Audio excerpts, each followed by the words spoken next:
The final piece.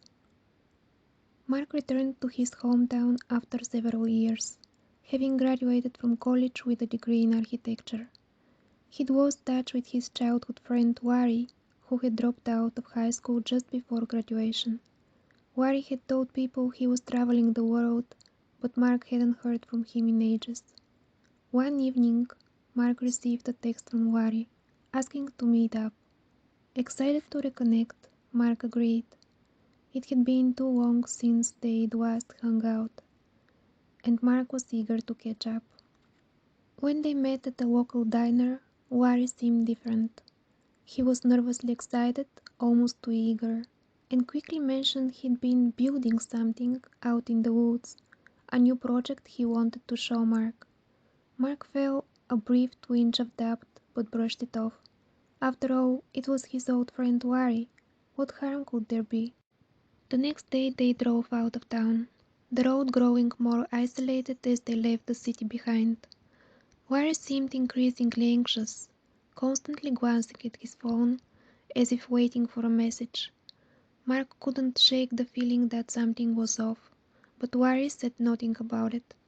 They left the car behind and started walking, and as they ventured deeper into the woods, Mark noticed a strange atmosphere.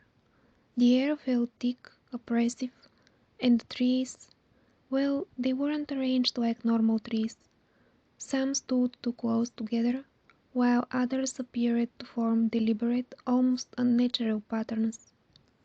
Mark raised an eyebrow and asked, "Where is the construction site?" Larry gave him a smile that didn't quite reach his eyes, then silently motioned for him to follow.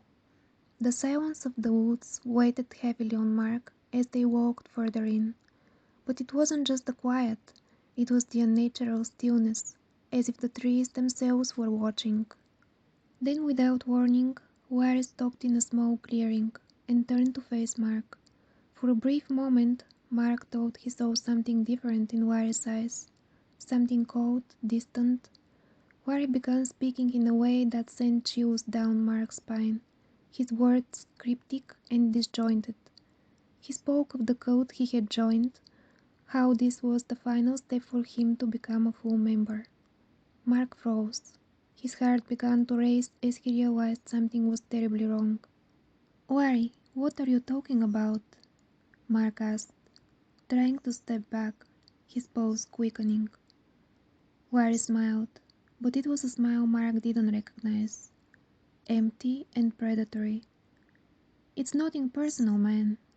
This is just how it has to be," Larry said. "You're the final piece. You'll understand soon enough."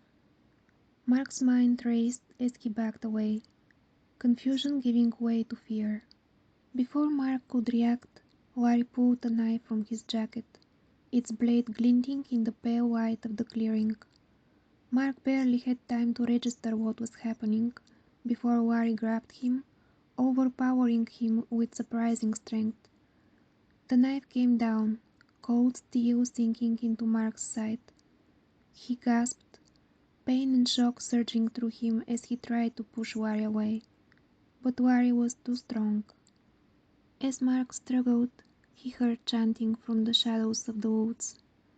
Figures in twisted masks emerged, stepping into the clearing with unnatural synchronicity. Mark's vision began to fade, and the next thing he heard was Larry's voice, distant but clear. "Welcome, brothers and sisters. Blood has been spilled. I bring you this offering to claim my place among you."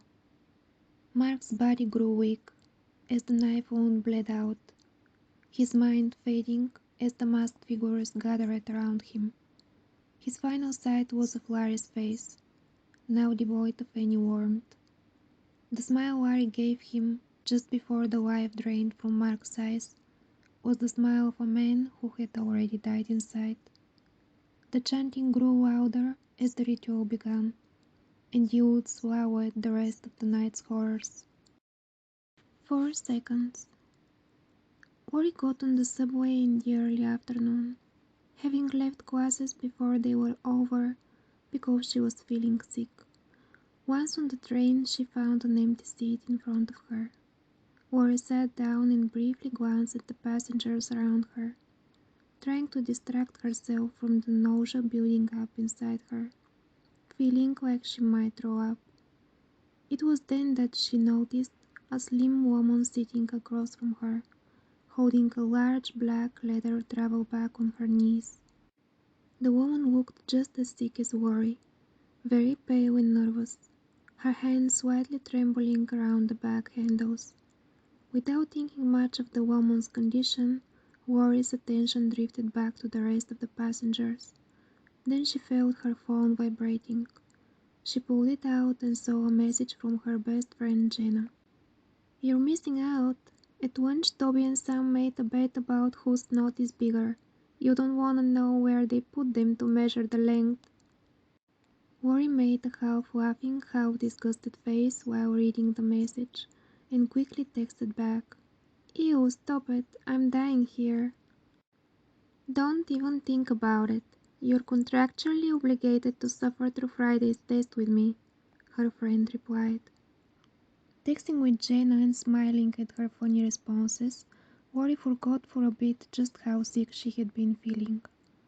After a while, she raised her head again, and her eyes landed on the seat across from her, where the woman had been sitting just moments earlier. The woman was gone, but Worry noticed that the bag she had been holding was still on the seat.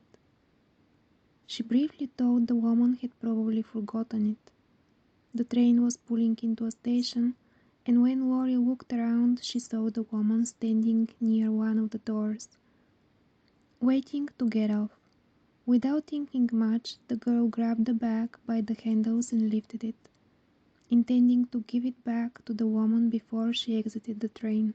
But then Worry realized how heavy the bag was. She tried to make her way through the crowded train, but it was difficult. She got almost behind the woman, just 2 passengers away, when the train stopped and the doors opened. Before getting off, the woman glanced back for a moment, and their eyes locked. Relieved that the woman had seen her, Worry said, "Hey, you forgot your bag. Here you are," stretching her arm out to hand it to her. But the woman only looked at her oddly, almost nervously, and quickly exited the train without taking the bag or saying anything. After a few more people got off, a new wave of passengers crowded in. Worry was left confused and surprised. For a second, she thought maybe the woman hadn't realized she was talking to her or hadn't seen her try to hand over the bag. Then she looked through the window and saw the woman standing on the platform, staring directly at her. The doors closed, and the train slowly started moving. Worry felt stupid, still holding the bag that didn't belong to her. Then she thought again about how heavy it felt, almost like there was some kind of weight inside. It seemed like there was just one thing in there, maybe a big heavy package. Worry started feeling strange, though she couldn't quite place why. This odd feeling made her set the bag against the closest wall of the train and unzip it. She peered inside and was shocked to see some kind of device. At first she thought it looked like a part of a disassembled computer system, with wires sticking out. But when she opened the bag wider and saw the display with changing digits, the terrifying realization of what she was holding, almost hugging it to her chest to keep it from falling as she supported it against the train wall, hit her all at once. Is this some twisted prank? There has to be a camera somewhere. 4 seconds. Unless it's real. What if it's actually real? 3. Should I just leave it here? Yell for everyone to run? 2. But there's nowhere to run. 1. Just before the countdown hit 0, Worry had one last ridiculous thought. I can't die. I've got a test on Friday.